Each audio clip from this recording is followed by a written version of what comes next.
Boker Tov, continuing with the Halachot of Lashon Hara, we're introducing the basics of Toelet. We'll have two more categories today, and then we will continue tomorrow. Verify intent. If one is asked for information regarding someone and is told that the inquiry is for Toelet purposes, he may rely on this and respond accordingly. One need not further ascertain what the Toelet is, as the questioner is generally trusted to make this determination. The Chafetz Chaim and Achronim explain that when someone is coming to you Toelet, we already learned for 2 or 3 days how many conditions there must be met. And he's answering the unasked question, do you need to now do your due diligence that this person knows what is the Toelet and not?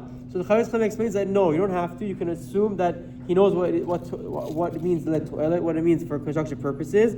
But he does give a disclaimer that if someone suspects someone else that isn't really well versed and might not have the purest intentions, then he should do his due diligence and figure out more in detail why he's asking for that information. Now the next and the final for today would be Apei Mara. This is actually where the big misconception of I would have said it in front of him anyway. Why it's not Lashon Hara? Let me say it behind his back.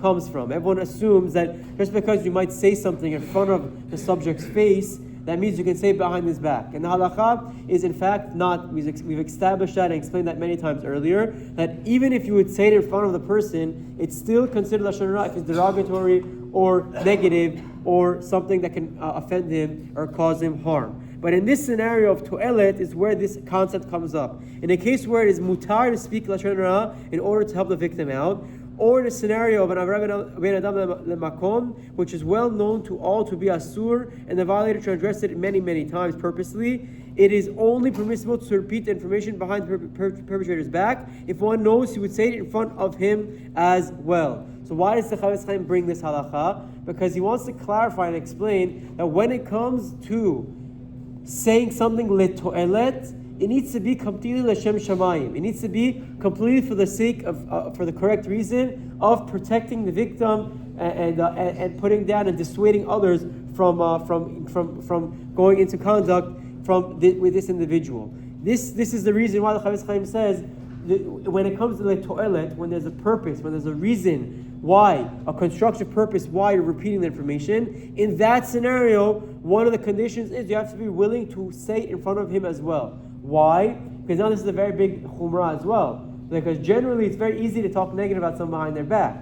Chafetz Chaim now is hedging himself, and he says, if you really mean it Toelet, l'shem shamayim, if you really mean it for constructive purpose, then you should say it in front of him as well. You have nothing to be scared of, nothing to hide. Obviously, if it's someone that you're scared of and it's danger, and maybe you don't have to have this clause as well. The Chafetz Chaim gives that disclaimer as well. But generally, this is where that misconception came from with all of Lashon Hara, that I would say it in front of him, I can say it behind his back also. No. That's only a condition and a clause in Toelet, not as a leniency always. And he wraps up and says, in a case where Lashon Hara is not mutar, because the requirements for Toelet are not met, it is still asur to relate it to others, even if the speaker would not hesitate to relay it in front of the subject as well. So this is the big misconception. It doesn't mean just because you would say it behind his back that you can always say it, God forbid. But if you're allowed to say it, one of the conditions to repeat it, to protect the subject,